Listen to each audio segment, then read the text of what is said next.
Hello and welcome to our next lesson of calculus and vectors. Today we are looking at intersections between lines and lines in a plane in R3, so R cubed. This lesson is also split into two portions, so you will have two different documents as well as two videos to watch, so please make sure you're completing both. So let's get started on this first portion. So we are looking at the intersection between lines and two lines, as well as a line and a plane, both algebraically and geometrically. Starting with the intersection between a line and a plane. So when a line intersects a plane, there's three ways that this might happen. Or three cases that we analyze, and one is actually the case where it won't intersect. So the first one that we look at here is when the line L intersects the plane pi at exactly one point P. So remember, a plane is a flat surface. So if you have a flat surface like this and a line goes straight through it, then that's exactly what we're seeing here. That point of intersection is called point P, and so we will look at how we can find that point as well. The next case is when a line is parallel to the plane, but it's not on the plane. So again, think of your flat surface and you have a line that is directly above or below this. And so there will actually be no intersection in this case. And the third case that we look at is when the line is actually on the plane, as we see here. And so both looking at it geometrically as well as this description here, I want you to think in each of these cases, how many points of intersection are there between the line and the plane? So in this first one, it's only one, right? It's at the point P, so there's only one point of intersection. In case two, there's actually no points of intersection, so it's 0 points. And in this case, because the line is on the plane, then any point on the line is a point on the plane as well. So there's actually infinitely many choices here for the points of intersection. So in this first example, we're told to determine the point of intersection between the line L and the plane pi, if any exist. So right now we don't even know if this point exists, and you will be getting a lot of questions like this, so they won't tell you right away whether you're finding the point. You have to determine if that point even exists. So what we do with my line, I'm going to write it in the parametric equations. So starting with x, which is 1 plus 2t, -3 plus -t, and 4 plus 3t, which is exactly what you see here. And each of those correspond to the x, y, and z component. And so if this line is intersecting with the plane, that means there is an x, y, and z value that is in common with this equation as well as with this equation. And so we are using this parametric form to be able to determine whether that x, y, and z exists. So having the values of x, y, and z, all I'm doing now is substituting those into here. And they are expressions in terms of t. So really, I'm trying to solve for that t value that would satisfy the equation of the plane. And this is the Cartesian equation of the plane. So here I wrote, this is my x, this is y, and this is my expression for z. And so solving this, again, it's one variable, so you can actually solve it, and you get, through simplifying this, 2t is equal to -4. In other words, t is equal to -2. So we did find a t, but we do have to check it to see what that point is now. So we will find the point. So again, I'm going back here with my parametric forms for the line. And I will find x is equal to -3, given t is equal to -2, y will be equal to -1, and z is equal to -2. And now we check that the point, so this is now the point, -3, -1, -2, is also on the plane. And so I use now the Cartesian equation of the plane, which was x plus y minus z plus 2, and substituting those values in, I see that, yes, this equals to 0, which is what we wanted here. This was equal to 0. So then the point does satisfy the equation of both the line and the plane, so that we can conclude the point does exist both on the line and the plane. So that's the point of intersection. And so the point of intersection is the point P, -3, -1, -2. And so if we found no value of t that satisfies the equation, we would conclude that there is no point of intersection between the line and the plane. And now I suggest you take a moment and try this on your own using this method. So start with the parametric equation of the line here, and actually it's given to you already here, so it's a little bit easier. Substitute these values into the equation of the plane and try to see if you can find a t that would give you a point that will be on both the plane and the line. So you will see that you won't find the point t. So I'm also going to now show you an alternative method for such a question. So it is a little bit multi-step in this. So you can pretty much try to show that the normal vector to the plane, especially because it's already in Cartesian form, and the direction vector of the line. And so remember, this is just the parametric form. So really the line is 2 to 9 plus t, 1, 2, and 8. And that's how I got that 1, 2, 8 there, because I'm just looking at the coefficients of t. And so you will see that the normal vector and this direction vector will have a dot product of 0. However, this implies two things. So it either implies that the line is on the plane or it is parallel to the plane. So we find the dot product using the dot product of algebraic vectors, and finding this sum, you will see that this is equal to 0 as required. So again, either this line is parallel to the plane or it is directly on the plane. However, keep in mind if the line is on the plane, then the point that we were given on the line will also be a point on the plane. So we check for that. So using the equation 2x minus 5y plus z minus 6, which is the equation of the line, I substitute in 2, 2, and 9. And so solving this, you get -3, which isn't equal to 0, which is what we wanted from the Cartesian equation. So you can conclude the line and the plane are parallel and they do not intersect. So now you have one more example here where you can try with the dot product. So find the dot products of this plane and this direction vector here, see that it is 0, and you will find that this point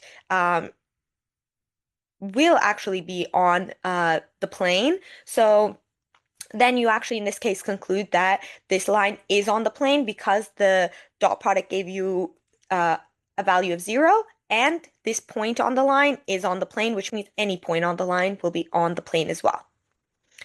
So now we're going to look at intersection between two lines. So that was a wrap up of our lines and planes. I did show you the 3 different cases. So now we're moving on to when two lines intersect in R cubed. So again, with this, we have 4 different cases. So we're going to interpret them geometrically as well, and then do some examples. So the first case is when the lines are not parallel and they intersect at a point P, which is exactly what we see here. The blue and red line intersect at one point, and it is P. And this is in R cubed. So I know it looks like that's at the origin, but it's just one random point in the R cubed space, so in our 3-dimensional space. The second case is when the lines are coincident. And remember, that just means they are overlapping lines, so they're pretty much the same line. And that's exactly what we see here. So if the red and blue line are on top of each other, we have that they become a purple line. Now, the third case is when the lines are parallel and they do not intersect, which is what we see in this case 3 here. So these 2 points will continue indefinitely and never reach each other because they have the same direction vector. So then they are parallel and do not have a point of intersection. And finally, we have the case where they are not parallel and there's also no intersection. And that's what we see here. And I have a definition here for you as well, because this is called skew lines. So skew lines, as a definition, are 2 lines in R cubed that are not parallel and they do not intersect. And so, same question as above, I want you to think, in each of these cases, how many points of intersection are there? So I hope you can see in case 1, there's only one point of intersection, it's point P. In case 2, these 2 lines being the same means that any point on each of the line is a point on the other line. So there's infinitely many cases of points that they have in common, so infinitely many points of intersections. In case three as well, because they are parallel and they do not intersect, you will have no points of intersection. And same thing can be said for case four. Although they're not parallel, there is no intersection. So if they are skew lines, you will have 0 points of intersection there as well. So let's jump into some examples. So in this first one, we are asked to determine the point of intersection if any of the following lines in our cube. So again, you're not necessarily being told that there is a point of intersection, you have to determine that.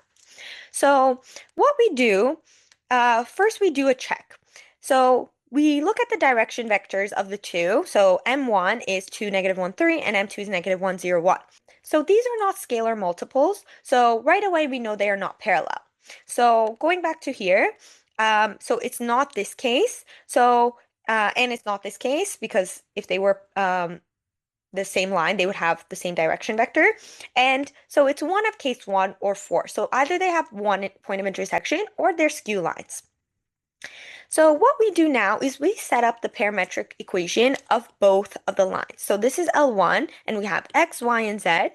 And this is 1 plus 2s, 2 minus s, and -1 plus 3s, as we see here. And for line 2, we have 5 minus t, and here we have 0, but we also have a 0 here. So y is actually just 0, equal to 0, and z is 5 plus t, which is what we see here. Sorry, one correction here. This should be 5 and this will be 5. And same thing, this will still not be a multiple of this, so we can still use that. But yes, that's how we get that 5 plus 5t. The 5 is from this point here, so the direction vector. So now, if there is a point of intersection between these two lines, that means there exists an x, y, and z that they will share in common. So this x value will equal this x value, this y is equal to this y, and this z is equal to this z. And I hope you can see right away that the easiest one to solve for is y, because y is 0 here. So if there is a point of intersection, then y, which is equal to 2 minus s, will be equal to 0. So s will be 2. So now you have 6 equations here, or if we equate these, 3 equations and 2 variables. And now I have s is 2, so I can use one of the other equations to solve for t. So I use the equation for x. So 1 plus 2s will be equal to 5 minus t. But we have s. So 1 plus 2 times 2 should be equal to 5, and this should be equal to 5 minus t. So then we say t is equal to 0 to satisfy this part. And now we have s and we have t. So this is s, this is t. And these are the two parameters that we expect for the point of intersection.